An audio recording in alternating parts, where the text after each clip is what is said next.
ზედიზედ მეორე წელია საქართველოს ფულადი გზავნილები უმცირდება და ის რუსეთ-უკრაინის ომის გამო არაბუნებრივად გაზრდილი ნიშნულიდან ქვემოთ მოდის. 2024 წელს ქვეყანაში ფულადი გზავნილების ნაკადების სახით 3.4 მილიარდი დოლარი გადმოივიცხა, რაც 2023 წელთან შედარებით 785 მილიონი დოლარით, ანუ 19%-ით ნაკლები იყო. თუ 2023 წელს რუსეთ-უკრაინის ომის ეფექტით ფულად გზავნილებში რუსეთი ლიდერობდა, დღეს ვითარება შეცვლილია. 2024 წელს გზავნილებში პირველ ადგილს ამერიკის შეერთებული შტატები იკავებს, საიდანაც გასულ წელს ქვეყანამ 573 მილიონი დოლარი მიიღო. თანხმწლიურად 24%-ით არის გაზრდილი.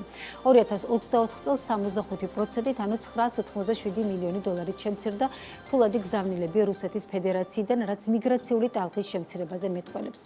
როგორ შეიცვალა გზავნილების მოცულობა და გეოგრაფია? ნუცა შუბაშვილი გაეცნო სტატისტიკას და შეფასებებიც მოისმინა. ნუცა გისმენთ. ნინო, მოგესალმები. როგორც გვახსოვს, რუსეთის მიერ უკრაინაში შეჭრის შემდეგ ერთ-ერთი მყისიერი ეკონომიკური ეფექტი ფულად გზავნილებში რუსეთის წილის მნიშვნელოვანი ზრდა იყო. მაგალითად, 2022 წელს რუსეთიდან 2 მილიარდ დოლარამდე მოცულობის გზავნილები მივიღეთ, 2023 წელს კი ეს მაჩვენებელი 1.5 მილიარდი დოლარის ფარგლებში იყო.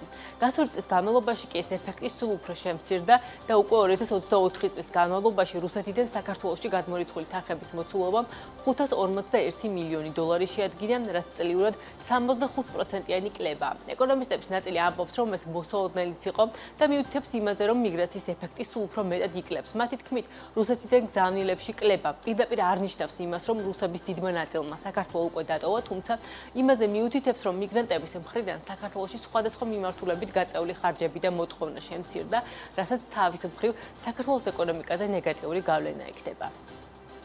მოსალოდნელი იყო, რომ გარკვეული დროის შემდეგ ეს ისევ დაუბრუნდებოდა ძველ მაჩვენებელს. სწორედ ეს მოხდა უკვე 2024 წელს. რუსეთმა დაკარგა დომინანტი პოზიცია ფულად გზავნილებში. ჩვენ ვნახეთ, რომ 2024 წელს ჯამურად დაახლოებით 65% შემცირდა ფულადი გზავნილები რუსეთიდან.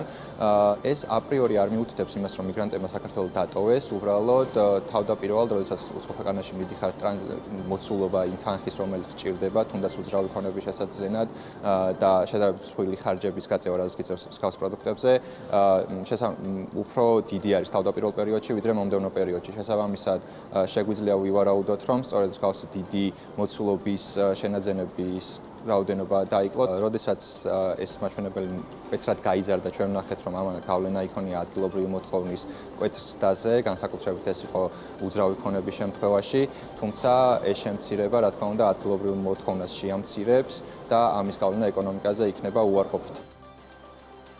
რუსეთის წილის შემცირების შემდეგ ფულადი გზავნილების მიმართულებით პირველ ადგილზე ამერიკა, საიდანაც გასული წლის განმავლობაში 573 მილიონი დოლარი გადმოირიცხა, რაც წლიურად 24%-იანი ზრდა. მეორე ადგილზე იტალია 567 მილიონი დოლარის მოცულობის გზავნილებით, ამ შემთხვევაში ზრდა 8%-ია.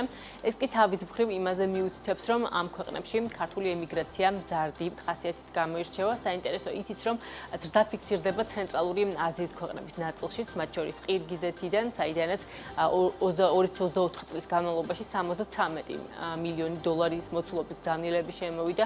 ამ შემთხვევაში ზრდა 59%-ია, რაც სავარაუდოდ თავის მხრივ ყირგიზეთთან გაზრდილ სავაჭრო ბრუნვას უკავშირდება. ალბათ იწილად თუ სრულად არა რუსეთიდან მიგრაციის ეფექტის ჩარიცხვები ამ ეტაპზე გამოეთიშა ამ სტატისტიკას, რამაც განაპირობა რუსეთიდან ცვლილება, რაც ასევე ლოგიკური არის.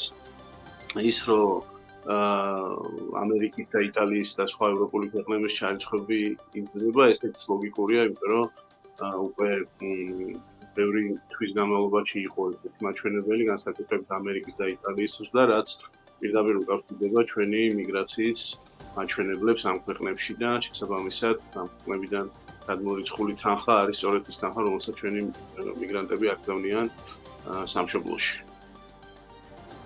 მართალია, რუსეთის მიღმა სხვა ქვეყნებიდან ფულად გზავნილებში ზრდა გვაქვს, თუმცა ეკონომისტების ნაწილი იმაზე მიუთითებს, რომ ქვეყანაში არსებული არასტაბილურობის ფონზე სხვადასხვა ფულადი ნაკადების შემცირების ტენდენცია დადებითი არაა, განსაკუთრებით იმ ფონზე, რომ გასული წლის განმავლობაში ტრადიციულად შემცირებული ჰქონდა პირდაპირ უცხოური ინვესტიციები, ასევე შექმნილი არასტაბილურობის ფონზე გარკვეული გათვლები უკვე კეთდება, რომ მიმდინარე წელს ტურიზმიდან მიღებული შემოსავლების შესაძლოა შემცირდეს. ამ მიმართულებით უფრო მეტ შეფასებებს დღის განმავლობაში გაგაცნობთ. მადლობა ნუცა, ფულად გზავნილებში ტენდენციებზე ნუცა შუბაშვილის.